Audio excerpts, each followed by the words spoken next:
राधे राधे। जय श्री कृष्ण। आप सभी को हरितालिका तीज की बहुत बहुत शुभकामनाएं। आज हम हरितालिका तीज व्रत में गंगे स्नान कैसे करें तथा चने से पारण कैसे करें और पूजा की सामग्री का क्या करें तथा सुहाग कैसे लें बताएंगे। अगर आप पूजा विधि नहीं देखे हैं तो आपको हमारे चैनल पर पूजा विधि मिलेगी, आप देख लीजिए। तो चलिए शुरू करते हैं।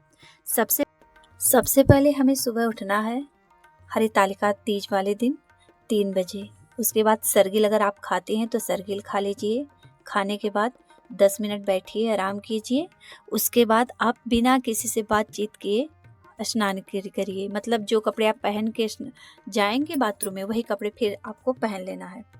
गंगे स्नान करने के बाद फिर आप आइए अपने रूम में रहिए। फिर उसके बाद जो सुबह वाला स्नान होता है वो कीजिए। उसके बाद आप पूजा कीजिए जैसे डेली करती हैं। पूजा करने के बाद पूजा में ही संकल्प ले लीजिए। और शाम को जो तीज व्रत का पूजा होता है जो हमारे चैनल पे आपको मिलेगा, आप देख लीजिए, वो आप पूजा करेंगी। फिर 27 अगस्त को आपको सुबह उठना है 3 बजे, स्नान करना है। अगर आप पूजा में कोरी साड़ी पहनी है तो आप वही साड़ी पहन लीजिए। अगर कोरी साड़ी नहीं पहनी थी तो आप कोई कोरी साड़ी पहन लीजिए, या सूट हो, साड़ी हो, कुछ भी पहन लेना है।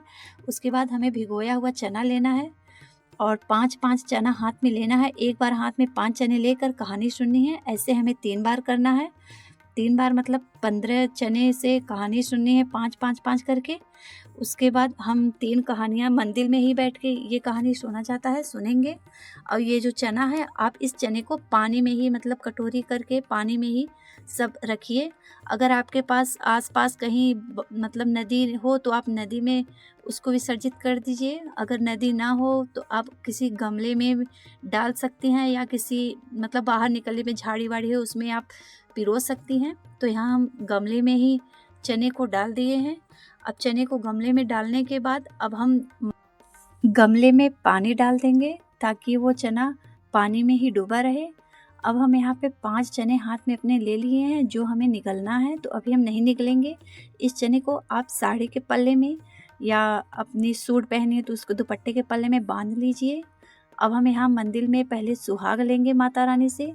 तो हम जितनी बार माता जी को सिंदूर लगाए थे उतनी बार आप जो पछावर है, पछावर से या आपके पास जो पल्ला है उसी से माता जी के सुहाग लीजिए। तो जितनी बार आप लगाई थी पूजा करते समय उतनी बार ही लगा मतलब आपको सुहाग लेना है, और पहले लगाना है फिर सुहाग लेना है।